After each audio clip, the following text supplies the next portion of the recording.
Oremos. Bondoso Deus, nós queremos agradecer, ó Deus. O Senhor tem sido um médico especial, um médico que tem curado a cada um de nós das feridas mais profundas. Mas nós temos, ó Deus, uma doença chamada pecado. Nós queremos pedir a Tua misericórdia, o Teu perdão, a Tua bênção, e que o Teu sangue derramado na cruz venha trazer e fazer mudanças na nossa vida. Nós temos pessoas que nós amamos, Senhor, pessoas que são fiéis, e nós queremos que essas pessoas tenham um encontro verdadeiro com Cristo. Os seus olhos estão à procura dos fiéis, assim como o Senhor trouxe a Fernanda. Nós acreditamos que tudo contribuiu para o bem da Fernanda, para que ela pudesse conhecer a Cristo de forma plena. Que o Senhor também alcance as pessoas que nós estamos guardando no nosso coração, e que o Espírito Santo trabalhe na vida delas, para que elas possam também receber a cura espiritual. Renova em nós, ó Deus, um espírito inabalável, e faça com que a Tua bênção espiritual caia sobre cada adorador que aqui está. Fica conosco, prepare o nosso coração para ouvir a Tua palavra. Use o pastor Moisés de forma poderosa. Nós oramos em nome de Jesus, amém, Senhor.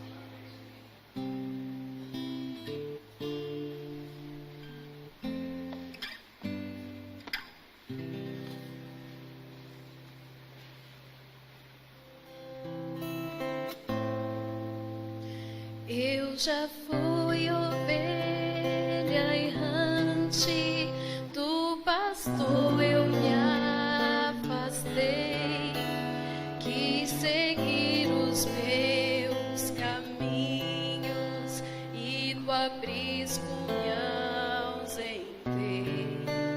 Foi um passo após o outro, sem notar eu me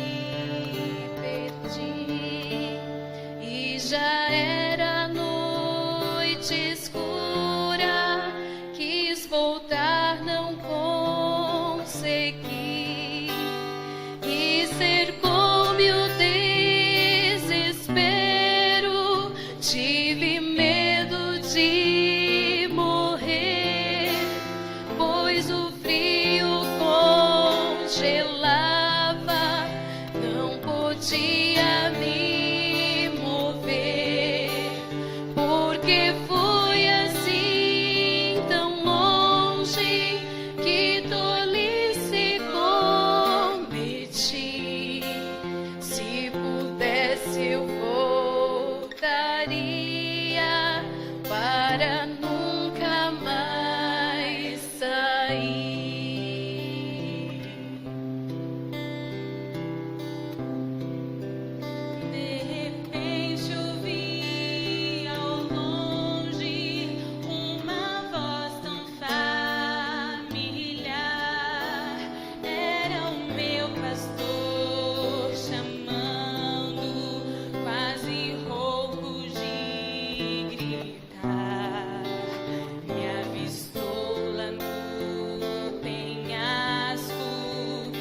correu pra me alcançar, me estendeu o seu cajado, conseguiu me resgatar. Choro agora de tristeza, no meu peito eu sinto a dor.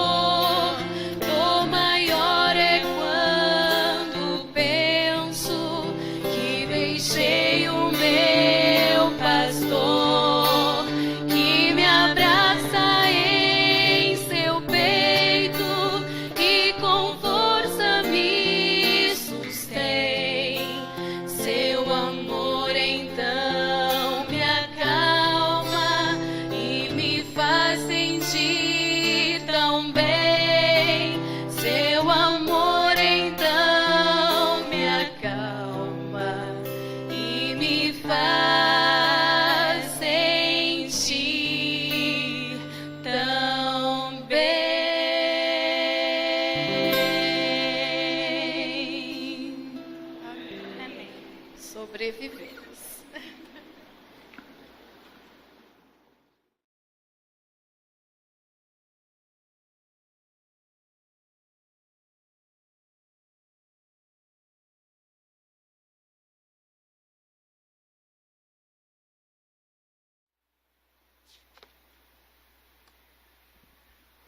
Muito obrigado, meninas, pelo louvor maravilhoso. Ainda bem que nós temos o grande e supremo pastor que jamais desiste das suas ovelhas, não é? Que continua buscando, continua insistindo para resgatar e para salvar. Eu estendo uma boa noite a todos vocês, uma grande alegria recebê-los na casa do nosso Deus. Eu estive orando incessantemente durante esse fim de semana para que essa noite ela fosse uma noite especial sua na presença de Jesus. Eu espero que cada momento ele realmente fale ao seu coração, que Cristo encontre morada na sua vida, queridos. Como vocês bem sabem, e alguns foram comunicados, nós estamos começando a partir desse domingo uma série de estudos intitulada Na Fornalha, uma série baseada no livro de Daniel. Vamos estudá-lo de uma maneira mais abrangente e diferente daquilo que temos estudado. Eu acredito que vai ser muito significativo para a sua vida e para a minha vida também. Por falar de Daniel, Daniel é um livro da Bíblia. E não tem como a gente chegar e todos terem o mesmo gosto. Eu acredito que cada um de vocês tem um gosto por um livro especial da Bíblia. Um assunto, uma experiência, uma história assim que seja algo que fale mais alto ao seu coração. Qual é o teu livro preferido da Bíblia? É o livro dos Salmos? É o livro de Esther? O livro, ali os Evangelhos, o Apocalipse? Qual que é o teu livro favorito? O livro que você mais gosta? Alguém já falou Daniel ali, né? Olha, eu gosto de Daniel. Bom, eu tenho alguns livros que eu mais gosto. E um dos que eu mais amo na Bíblia é o livro de Daniel, irmãos. Existem, assim, alguns motivos e algumas características que me chamam muito a atenção nesse livro. Uma das características é porque ele é um livro enigmático. O livro de Daniel é um livro que ele contém inúmeros sonhos, visões, as imagens que aparecem. É um livro que apresenta assim, revelações surpreendentes sobre o futuro, sobre a futura história da humanidade. E detalhe, com séculos de antecedência. Interessante que, por ser um livro profético, o livro de Daniel, ele é um argumento a favor de Deus. Você sabe que o ser humano, juntamente com o inimigo, muitos têm tentado desvalorizar a palavra de Deus. Eles têm tentado torná-la um livro comum, um livro assim meramente humano. E eles dizem, não é possível, tudo foi escrito por homens, o tempo e o período marcado não é o mesmo, não é correspondente.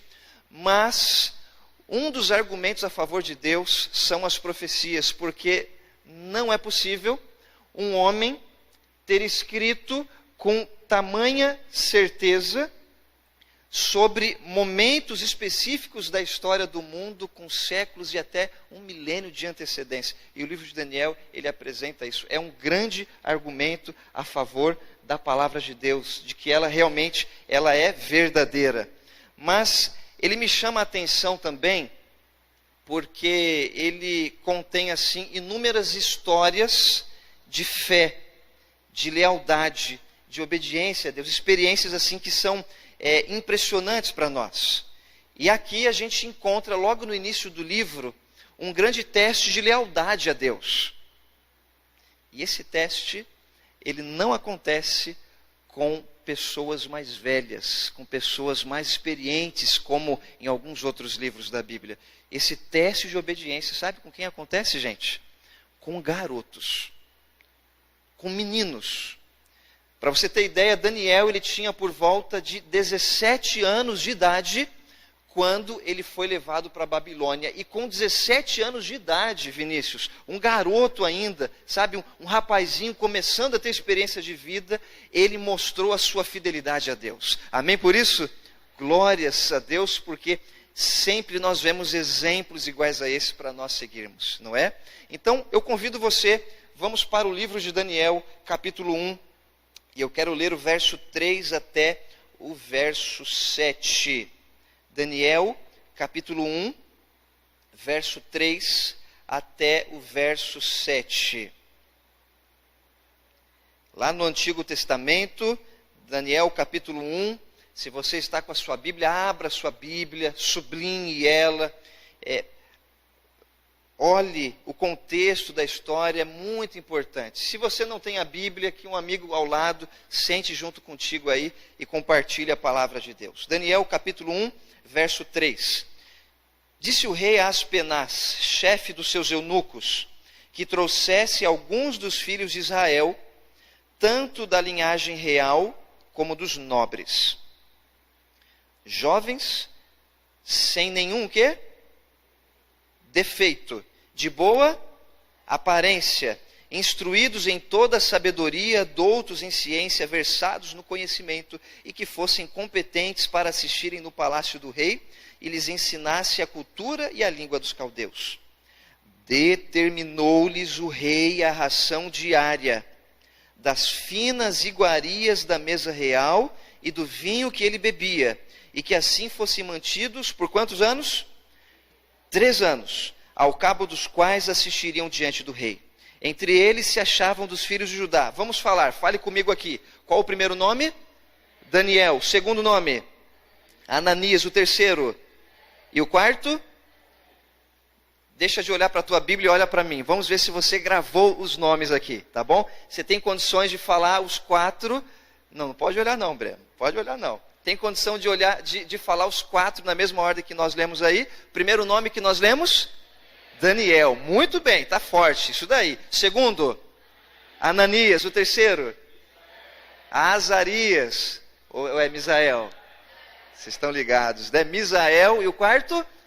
Azarias. Gente, grava o nome desses rapazes aí, tá certo? Deixa a tua Bíblia aberta, porque nós vamos continuar lendo. Veja, quais foram os acontecimentos que antecederam a vinda ou a ida desses garotos, desses jovens, lá para o país de Nabucodonosor? O que aconteceu antes deles chegarem lá? A primeira coisa que você precisa lembrar é que a cidade de Jerusalém, ela foi invadida pelos caldeus. A cidade de Jerusalém, ela foi invadida 3 vezes por Nabucodonosor. A primeira foi essa no ano de 605. A cidade foi sitiada, houve ali um cerco muito terrível, houve fome, até que a cidade se rendesse e eles entrassem ali. Houve assim muita miséria para aqueles que estavam em Jerusalém. Mas quando eles entram, eles causam arrasos ali dentro da cidade. Eles não destroem ela por completo, mas a cidade, uma parte dela, ela é destruída. Uma outra coisa que aconteceu, o templo de Salomão, aquele que representava a presença do próprio Deus Altíssimo, esse foi profanado, e ele foi assaltado também. Nabucodonosor deu ordem que eles roubassem os utensílios sagrados do templo e eles levassem para a Babilônia, e lá eles depositaram esses utensílios dentro da casa do Deus patrono de Babilônia. Isso era um símbolo da submissão do Deus de Israel ao Deus Bel, ao Deus Marduk. E isso daí foi algo que o próprio Deus se sujeitou para apresentar o desgosto dele pelo afastamento do povo da presença do Senhor. Eles se afastaram. Uma outra coisa muito triste que aconteceu, irmãos, com guerra, muita gente morre. A gente não tem como dizer, mas provavelmente alguns dos parentes de Daniel, de Ananias, de Misael e de Azarias, alguns desses parentes foram mortos nessa guerra que aconteceu. E quem não foi morto foi transformado em escravo. Para você ter ideia, eles tiveram que percorrer uma distância de 1.500 quilômetros a pé, porque eles não iam de cavalo, eles iam a pé. E eles iam acorrentados também. Outro detalhe, eles não ficavam bonitinhos como você está vendo aqui. Geralmente, quando uma nação ela era escravizada e levada para o exílio, muitos povos, o que eles faziam? Eles algemavam esses escravos. A escravidão era terrível. Imagina para as mulheres, então, irmãos, é algo... A gente, graças a Deus, nós nunca vamos saber como é esse tipo de escravidão aqui. Mas o início da humilhação, essas pessoas, ou elas eram despidas completamente, elas eram algemadas e levadas nuas para o novo lugar, ou se cortava as vestes e da parte inferior do corpo para baixo, essas pessoas elas iam sendo arrastadas e nuas ali. Era um sinal de submissão e de humilhação. Nós vencemos, vocês são agora nossa propriedade. Era algo muito cruel que acontecia. E quando eles chegavam, depois dessa distância toda, é como se fosse sair daqui de Niterói e a pé você fosse até Porto Alegre. 1.500 quilômetros caminhando, mais de 3 meses caminhando, não havia comida em abundância, não havia água, muita gente morria nesse trajeto, era uma situação muito, muito miserável, irmãos. Olha, eu fico pensando assim, uma vida em um momento mais miserável que esse, um momento talvez assim, mais desgraçado do que esse, é difícil de nós imaginarmos. Difícil de imaginar. Tudo isso na cabeça daqueles meninos ali. Angústia, abandono, longe de todos, uma nova realidade. Tudo que tinham foi para o espaço, perdeu, acabou. A sua vida não é mais tua. Você é propriedade de alguém agora. Tudo isso na cabeça daqueles rapazes. Difícil de imaginar, irmãos. E diante dessa situação eu pergunto para você, como que você reagiria numa situação dessa? Se fosse você, perde tudo, passa a viver como escravo, é levado para longe, como que você reagiria? Tua vida com Deus, como que ficaria a partir desse momento? Sabe? Às vezes, é exatamente nos momentos mais difíceis que a gente consegue identificar quem é o fiel servo do Senhor. É nos momentos mais desafiadores, sabe por quê? São nesses momentos difíceis e às vezes de miséria que as pessoas elas olham para você e elas falam, cadê o teu Deus? Não sei se você já passou por isso alguma vez. Crente não passa por essa situação, é o que as pessoas dizem. E elas zombam de você. Elas ridicularizam o Filho de Deus. Deus, ele é criticado, ele é zombado nesse momento aí. Como que você reagiria diante dessa situação, meu querido amigo, minha amiga? Daniel e seus amigos viveram esse momento. Agora, para alguns que chegaram ali em Babilônia, a vida foi assim um pouquinho melhor do que para a maioria. Porque quando a gente lê ali o verso 4, a gente percebe que alguns jovens da nobreza, eles foram levados para onde mesmo? Para onde? Para o palácio. Palácio de quem? De Nabucodonosor, não é? E esses jovens, existem algumas características.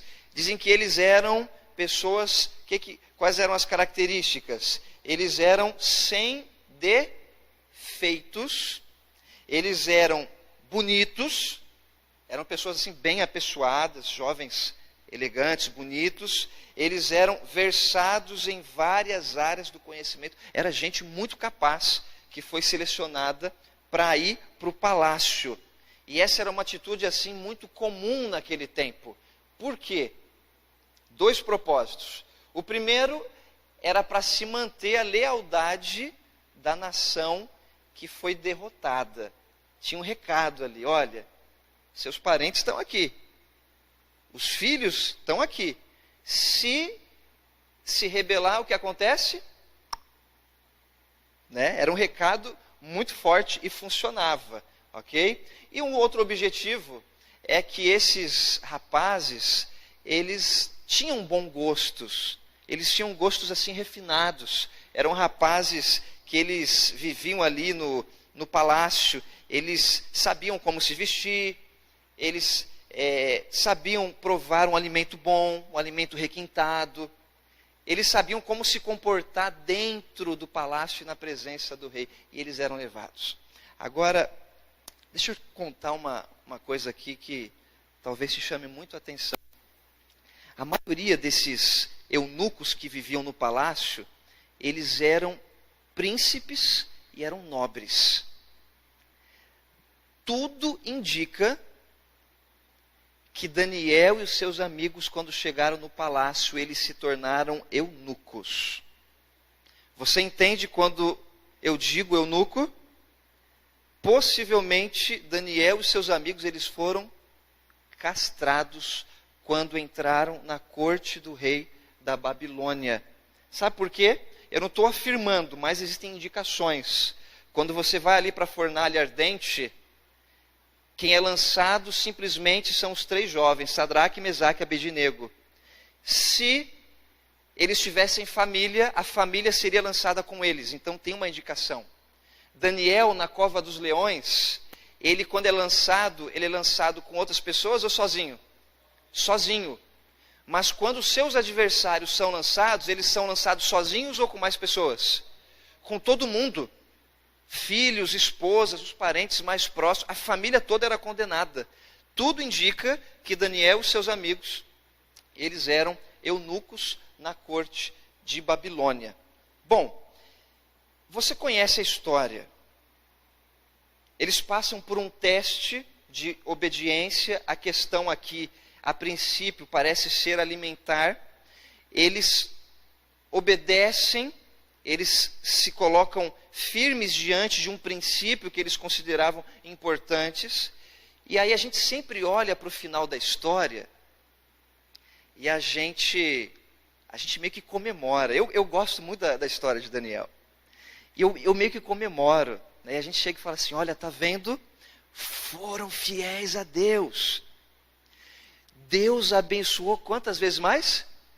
10 vezes mais, se tornaram sábios, mais capazes. E a gente está vendo como vale a pena ser fiel a Deus? Mas tem um detalhe que muitas vezes me passou despercebido. Isso me chamou a atenção quando eu estava revendo a história de Daniel. O detalhe, queridos, é o seguinte.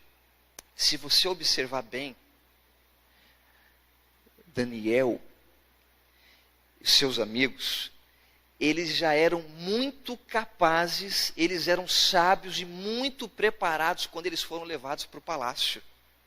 Eu não quero aqui desmerecer o poder de Deus, tá? Não é isso que eu estou fazendo. Mas sabe o que Deus fez na verdade? Deus capacitou eles ainda mais diante do preparo que eles já tinham quando foram levados para lá. Nós temos uma lição importante aqui, amigos. Sabe qual é a lição? Deus, Ele te usa conforme a tua capacidade. Essa é a lição. Deus, Ele não pode te tornar um doutor se você não tiver uma faculdade. Deus não vai te tornar uma pessoa fluente num idioma se você não estudar aquele idioma. A não ser que seja o dom de línguas e realmente uma necessidade muito grande ali. Deus não vai tornar um violinista, um excelente violinista, se ele não o quê? Se ele não praticar.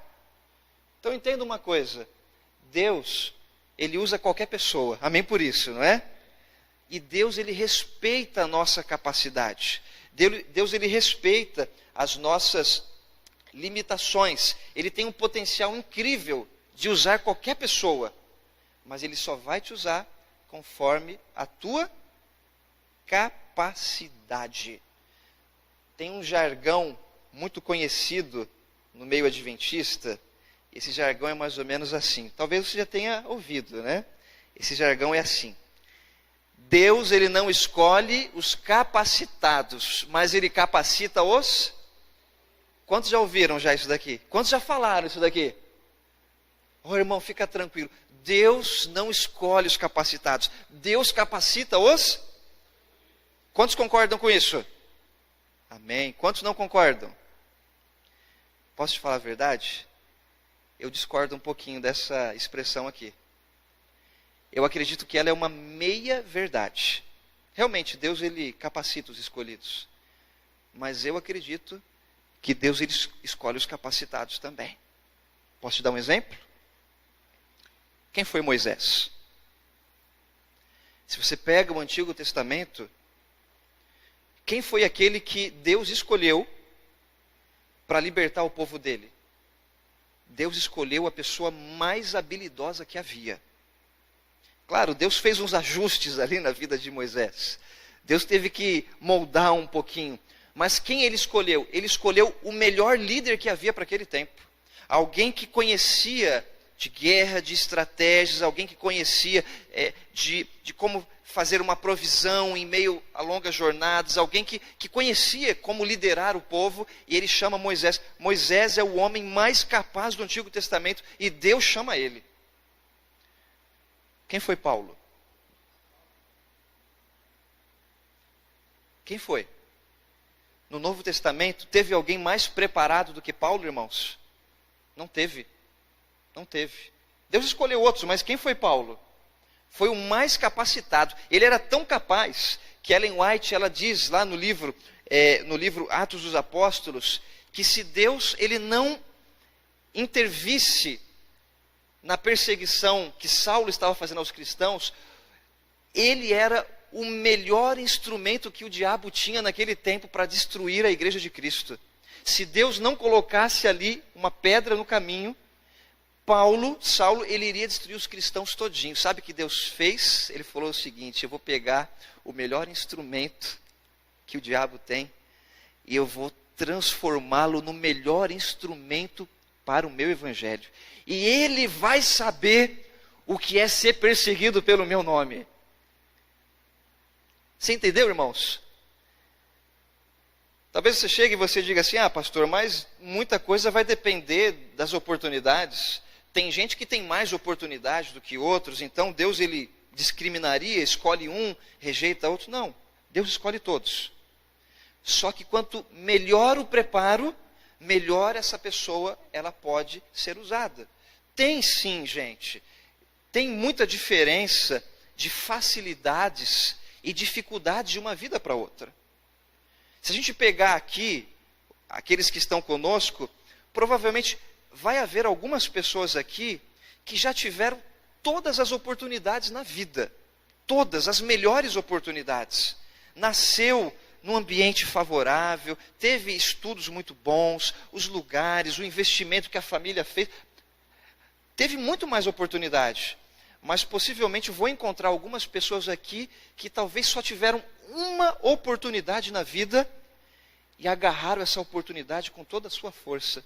Porque a vida tem nos ensinado que quem corre atrás, ele cria as oportunidades. A gente pode ver vários exemplos. Você pega Albert Einstein, você pega Thomas Edison, alguém considerado um delinquente mental pelos especialistas.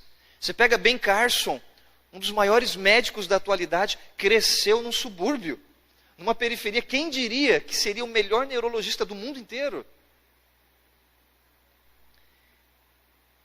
Eu estou começando a conhecer vocês e vocês estão me conhecendo também.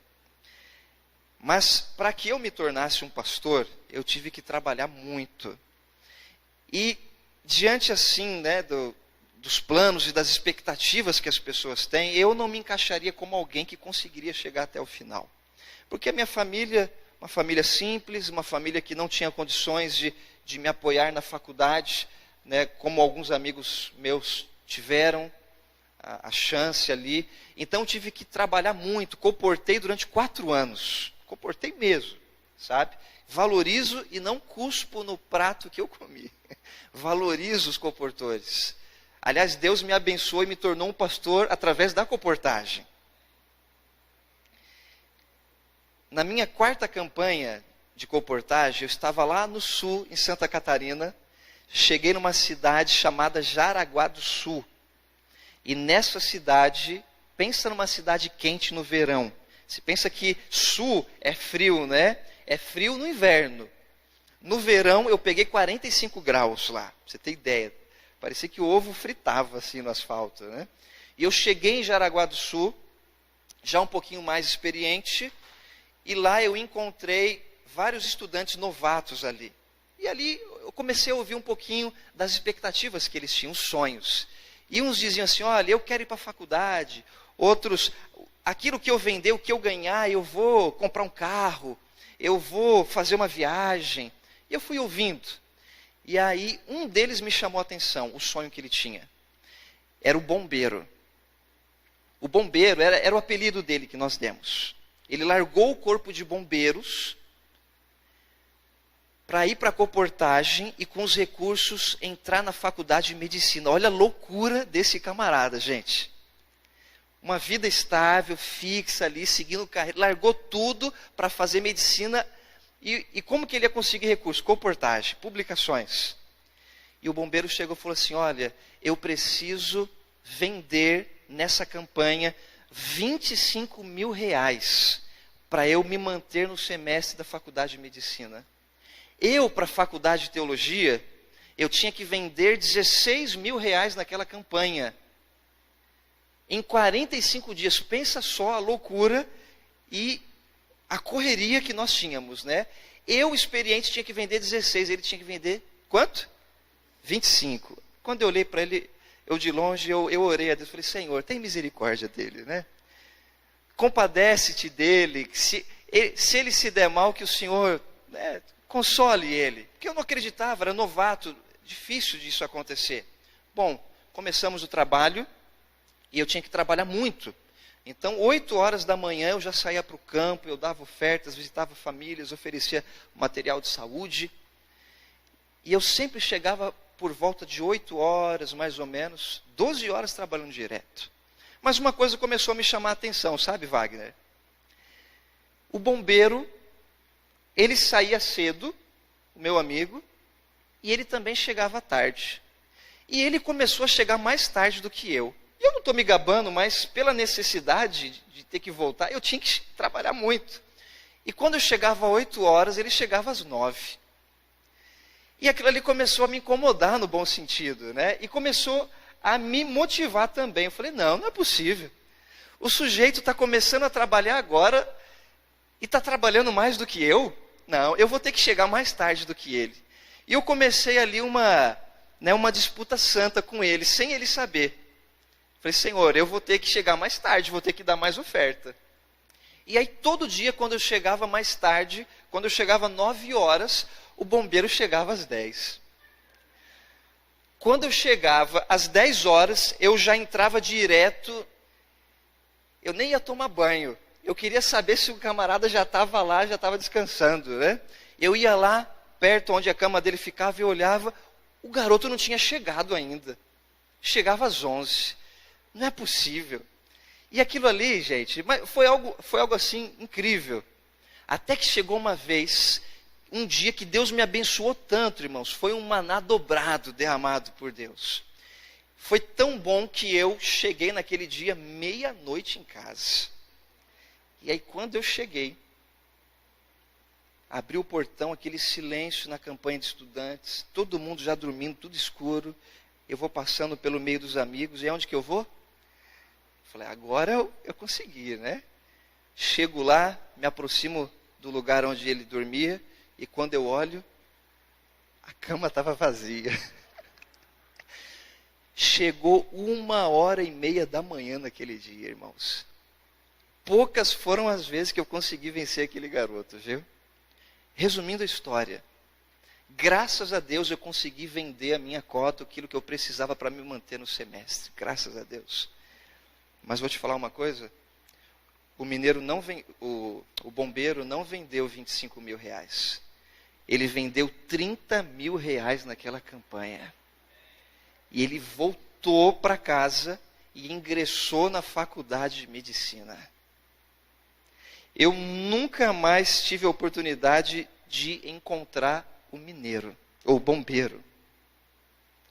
Mas uma coisa eu digo para vocês, se ele continuou com a mesma persistência, com o mesmo empenho, aquele que ele mostrou para mim, eu tenho certeza que já é um médico formado hoje, e ele é uma bênção para Deus. Uma pessoa que gaguejava, que falava como caipira, que tinha medo de falar para a gente, ele superou a maioria dos estudantes que estavam ali. Você entendeu, querido? Você entendeu? Muitos vencem pelo talento, pelas oportunidades inúmeras que tem, mas tem gente que vence pela perseverança. Eu não tenho a garra, mas eu vou continuar insistindo, eu vou correr atrás. E essas pessoas alcançam o seu prêmio também. Então, eu quero dizer para você que eu mudaria um pouquinho aquilo que dizem. Eu diria que Deus, Ele escolhe pessoas capacitadas, pessoas capazes e incapazes. E Ele faz maravilhas através delas. Quanto mais preparado você tiver, quanto mais perseverante você for, quanto mais capaz, quanto mais estudo, melhor Deus vai poder te usar. Corra atrás, faça a sua parte. Deus, Ele vai te honrar. Ele vai usar você também. Amém? Mas eu quero voltar ao palácio. Com certeza a vida ficou melhor para Daniel ali dentro. O que você acha? Estava na corte, né? Mas eles continuavam como escravos ali dentro. Irmãos, se fosse eu viveria em amargura pelo restante da minha vida ali dentro. Pensa comigo. Fui tirado da minha terra natal, minha família desapareceu, meus sonhos, tudo. Eu estou num lugar estranho, eu estou escravizado, fui castrado. Como que você reagiria numa situação dessa? Você amaria e seria leal ao teu rei?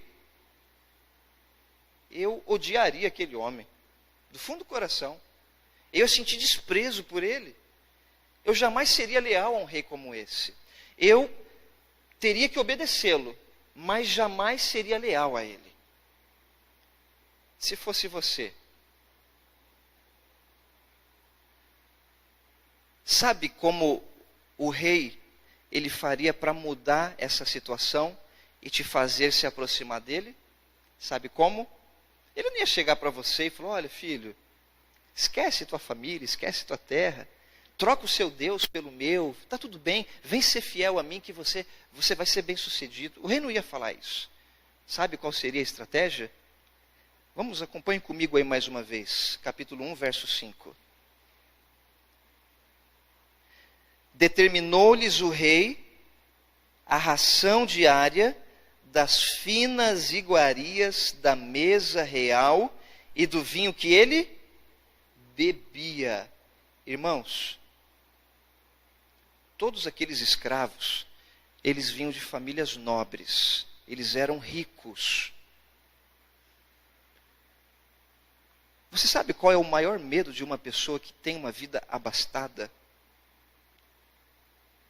Tem uma vida boa, tem o conforto, tem de tudo. Você sabe qual é um dos maiores receios que uma pessoa dessa tem? Alguém se arrisca a dizer? Perder tudo e ficar pobre. É verdade. Ser desprovido de todo tipo de conforto, de boa comida, de gente servindo, de dinheiro que jamais vai faltar. Só de pensar nisso, o rico ele começa a passar mal. Ele entra em depressão. Não é que o pobre gosta de ser pobre, gente. Ninguém gosta de ser pobre, né? Mas vou te falar uma coisa, Deus ele abençoa essa classe. E é por isso que os pobres herdarão o reino dos céus. Essa é a bem-aventurança. Deus ensinou e deu a capacidade para o pobre saber lidar com a escassez. Rico não sabe fazer isso. Uma vez eu conversei com uma amiga, uma irmã nossa, e ela falou assim, Moisés, a minha vida foi tão miserável, a minha família foi tão pobre, que a gente já chegou a tomar sopa de pedra. Você sabe o que é sopa de pedra? Já tomou? Ela tinha perdido o pai, lá no Nordeste, a mãe com 5 filhos, sem sustento, sem recurso, sem perspectiva de vida, e a fome apertava tanto, não tinha nada para comer dentro de casa. A mãe pedia para que os filhos trouxessem aquelas pedrinhas lisinhas, redondinhas. Traz a pedrinha. E ela falava o seguinte: filhos, o sol, ele deixou nutrientes nessas pedrinhas aqui. E se vocês tomarem a vitamina, a sopa dessas, vocês vão ficar fortes. Olha só a sabedoria da mãe. E aquelas crianças tomavam um pouco de água que tinha fervido com um pouquinho de sal e pedra ali. E tomavam sopa de pedra.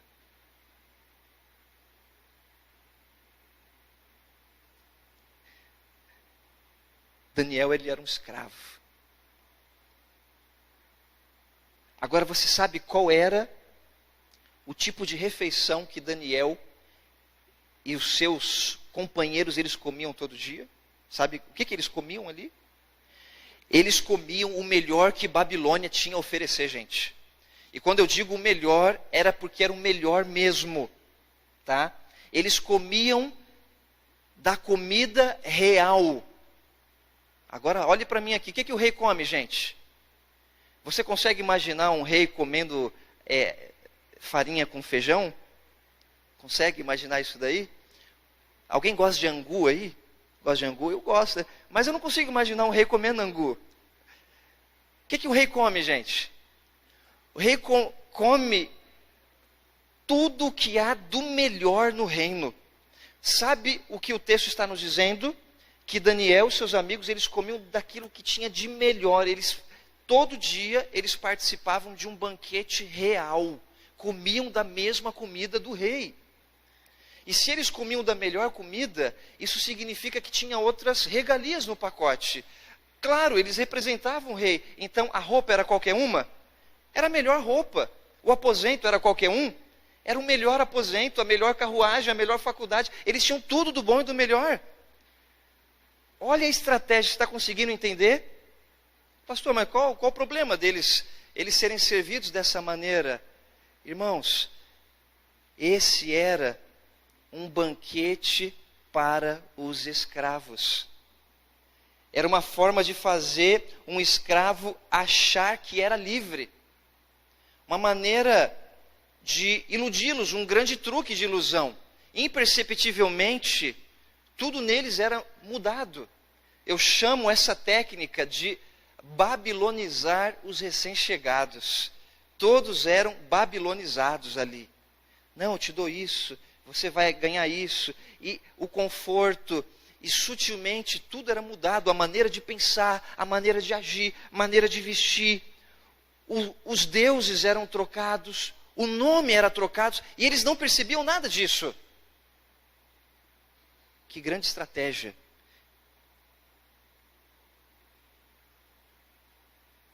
Mas hoje, por incrível que pareça, isso não é diferente.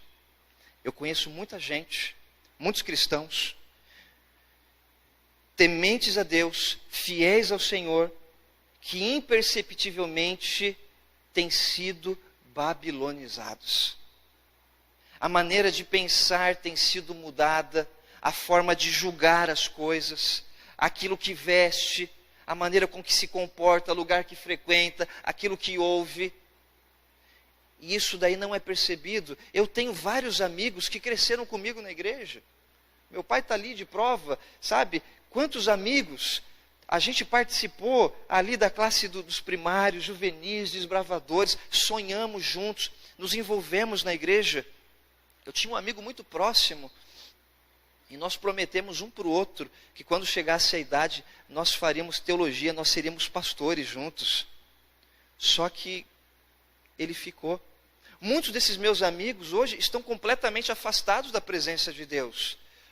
Uns se envolveram no crime organizado, foram para a cadeia, se envolveram com drogas, sabe? Outros têm uma vida toda desregulada, tiveram filhos ainda na adolescência. Dá para contar no dedo de uma mão aqueles que estão na presença do Senhor ainda. Se você tivesse a oportunidade de perguntar para eles Se eles tinham planejado se afastar de Deus um dia, qual você acha que vai ser a resposta deles? Claro que não. Você consegue lembrar de alguém? Se você perguntar para essa pessoa que você está lembrando, se ela tinha planejado um dia ficar longe de Jesus e viver a vida que está levando hoje, qual você acha que vai ser a resposta? Jamais eu planejava isso. Como é difícil retornar, como é difícil voltar atrás. Sabe, se nós formos avaliar, irmãos, o nosso cristianismo de 5, 10 anos atrás, para a maneira que nós julgamos e vivemos a nossa vida com Jesus hoje, quanta coisa talvez tenha mudado. Quantos princípios fortes que nós, como igreja, nós nos agarrávamos, e hoje eles são assim, bem insignificantes. Quantas coisas que a gente considerava errado, e hoje a gente vai relevando e faz vista grossa. Quantas coisas que eu jamais faria, e hoje eu estou participando. Os padrões que estão se infiltrando, as coisas que imperceptivelmente elas vão mudando a nossa vida. Tudo é alterado, até a nossa personalidade, até chegar ao ponto onde você não é mais você. Era isso exatamente o que acontecia. Será que hoje você está provando o banquete dos escravos? Ou está se sentindo fortemente atraído pelas finas iguarias do rei? E você hoje, você consegue ouvir a voz do Espírito Santo te dizendo: filho, olha como as coisas estão mudando. Olha o cristianismo que você está levando de qualquer jeito. Olha os princípios que você já rebaixou na tua vida. Você tem se sentido seduzido. As finas iguarias, elas têm atraído a tua atenção. Talvez um princípio que está sendo colocado em xeque, uma tentação. É um namoro que não é permitido. Refém da pornografia. O consumismo tem realmente atormentado a tua vida. As redes sociais têm te aprisionado. Querido, o inimigo tem tentado babilonizar os filhos de Deus. E se não tivermos um olhar mais atento, sutilmente, não conseguiremos ver essas mudanças acontecendo na nossa vida. Até que seremos escravos e nem saberemos disso. Se você sente, se você percebe, você observa essas coisas começando a acontecer, cai fora agora. Porque Deus não quer que você seja escravo. Ele quer que você seja livre. Como que Daniel conseguiu vencer esse teste, esse simples teste? A última passagem dessa noite, o verso 8, nos diz assim: resolveu Daniel firmemente não contaminar-se com as finas iguarias do rei, nem com o vinho que ele bebia. Existem algumas possíveis causas para Daniel e seus amigos não aceitarem aquele alimento. Alguns estudiosos dizem que era um alimento impuro. Os judeus não comiam aqueles tipos de alimento proibidos por Deus. Uma outra causa é que eram alimentos oferecidos aos ídolos. A gente não sabe. Tem até uns que aproveitam, a carona, e eles dizem assim que Daniel estava pregando o vegetarianismo ali. Mas na verdade, o foco de Daniel não estava na sua dieta alimentar. Daniel estava preocupado com coisas muito maiores. Daniel ele estava preocupado com tentações maiores que viriam. Porque ele sabia que se eu não consigo vencer nas pequenas provas, eu não vou ter força para vencer nas grandes dificuldades que vão vir ainda. As pequenas tentações são aquelas que causam os maiores estragos. E ele decidiu: se eu perder aqui, eu não vou conseguir ser vitorioso mais à frente. Então eu vou ser fiel a Deus, custe o que custar. O que tem seduzido você?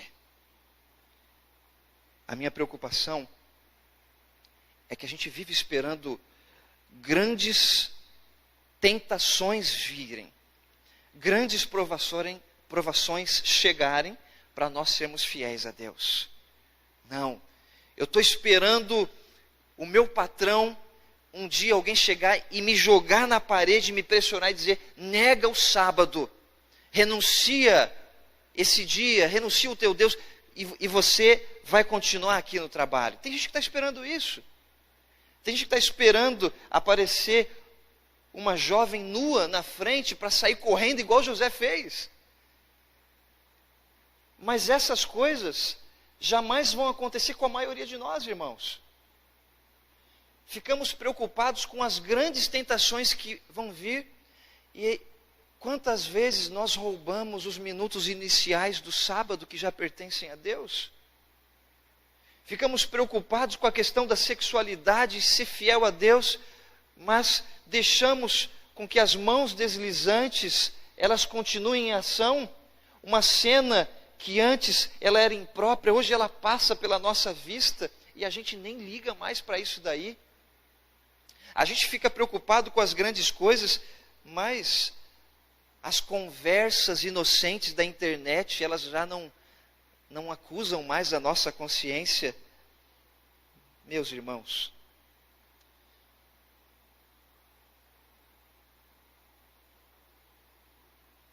só Daniel, Ananias, Misael e Azarias foram fiéis a Deus nesse momento. Já parou para pensar nisso? Será que mais ninguém foi fiel? Possivelmente não. Sabe por quê? Quando chega no capítulo 3, e a gente vê ali aqueles que tinham que se curvar diante da estátua, apenas quantos permanecem firmes em pé? Daniel, Sadraque, Mesaque e Abednego, não é? Daniel não estava presente, estava numa outra atividade, mas aqueles jovens permaneceram fiéis. Ninguém mais permaneceu, todo mundo se ajoelhou. Ellen White, ela tem uma frase de impacto que eu gosto muito. O tempo presente requer homens e mulheres que possuam propósitos de firmeza. Firmeza moral, que não sejam moldados ou vencidos por qualquer influência não santificada. Aqueles homens não retrocederam em seus princípios, mesmo correndo riscos. Graças a Deus por isso. E a gente tem a história registrada, não é? Queridos irmãos, eu quero terminar a minha mensagem hoje dizendo que toda vez que você é obediente, Deus ele te abençoa e Deus vai te honrar. Porque ele disse que eu honrarei aqueles que me honram. Se você hoje tem a sua fé provada, se você se sente pressionado de alguma maneira, continue firme no Senhor. Continue convicto, continue acreditando, se agarre nele, porque ele vai estar com você. Depois do grande teste, veio a bênção poderosa, irmãos. Qual foi a bênção que Deus deu para aqueles jovens ali? Você lembra qual foi? Qual foi a bênção? Se tornaram 10 vezes mais sábios, mais capazes. Não havia homens iguais a eles em toda a província da Babilônia. Mas essa não foi a maior bênção que Deus deu para aqueles rapazes. Esse daí foi o resultado da bênção visível. Sabe qual foi a maior bênção? Sabe qual foi? Eles permaneceram com a consciência limpa diante de Deus e diante de todas aquelas pessoas. Querido, não há nada melhor e não há bênção maior do que você estar com a consciência limpa diante de Deus. Senhor, como eu gostaria de ter a chance de mais uma vez fazer aquela escolha. Deus, como eu gostaria de que a minha vida tomasse um rumo diferente, se eu pudesse voltar atrás, se eu pudesse falar de novo, se eu pudesse ter a mesma experiência mais uma vez, se eu tivesse a chance de ser fiel como o Senhor gostaria. Satanás, ele podia chegar, irmãos, e apontar dedo.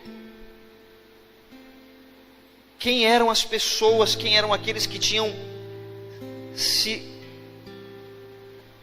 tinham provado, tinham deliciado dos manjares dele, daquele banquete. Ele podia apontar pessoa por pessoa ali, mas Deus lá do céu ainda ia chegar e iria dizer: eu ainda tenho os meus representantes em Babilônia. Estão aí, no seu território. O mundo é uma grande Babilônia, e nós estamos aqui. E hoje você é convidado para você ser um argumento de Deus. O diabo, ele pode chegar e ele pode ficar apontando também, pessoa por pessoa, em toda essa região, aqui em Niterói, em São Gonçalo, no Rio de Janeiro. Olha, todos esses daqui têm provado, têm se deliciado dos meus manjares, mas eu acredito que hoje, pelo poder de Jesus, o Pai pode olhar aqui para essa igreja, e Ele pode apontar pessoa por pessoa e pode declarar: mas eu ainda tenho os meus representantes aí, eles são meus. Seja um argumento para o Senhor. E saia daqui, querido irmão, querido amigo, sabendo, e nunca se esqueça, que você é um filho do Rei. Você não foi feito para ser escravo, você foi feito para ser livre. Só que você só pode ser livre se você estiver com Jesus. Eu não sei qual é a tua condição de vida. Eu não sei se alguém se sente escravizado pelo pecado, sem perspectiva, sem condições de voltar para a presença do Senhor. Mas se você permitir, e pelo poder de Deus, nessa noite, as cadeias do pecado, elas podem se romper na sua vida. Você pode começar a experimentar mais uma vez a liberdade incomparável de Jesus. Deus faz um convite para você e para mim nessa noite. Esse convite, Ele disponibiliza o poder dEle para você não ser seduzido pelos manjares e pelo banquete dos escravos. E se você aceita esse convite, você pode pedir: Senhor, eu não me deixa ser seduzido por esse banquete. Senhor, me ajuda a ser fiel nos pequenos detalhes diante de tantas provações que ainda virão. Senhor, a maior bênção que eu quero nessa noite, eu quero continuar com a minha consciência limpa diante do Senhor. Eu quero continuar firme na Tua presença. Eu quero ser um argumento do Deus vivo aqui nessa terra. Se você deseja essa bênção do Senhor, eu gostaria que você se colocasse em pé nesse momento. E eu quero pedir uma bênção especial pela tua vida agora. Quer manter a consciência limpa? Quer ser fiel no pouco, para que você seja fiel no muito? Quer estar atento a tudo aquilo que acontece pelo poder de Deus, continuar vitorioso como Daniel e seus amigos foram? Feche os teus olhos, levante a mão para o céu e peça o poder de Deus sobre a sua vida agora. Senhor Deus e nosso Pai, Tu és o Altíssimo, o mesmo Deus de Daniel, Ananias, Misael e Azarias, o Deus que esteve atuando na vida daqueles garotos e que nos concede o poder para sermos vencedores hoje também. Senhor, a Babilônia de hoje oferece muitos atrativos, oferece os seus entretenimentos, os seus padrões diferenciados, as suas filosofias enganosas. A Babilônia de hoje tem oferecido um céu e um paraíso de papelão, algo tão passageiro, e quantas vezes sutilmente nós, desapercebidos, estamos indo por essas ondas. Ó Deus, não nos deixe sermos seduzidos pelo banquete dos escravos. E se há alguém que hoje está provando os manjares do inimigo, que a Tua graça o alcance e que esse filho seja libertado em nome do Senhor Jesus. Dá-nos o poder para sermos fiéis nas pequenas coisas.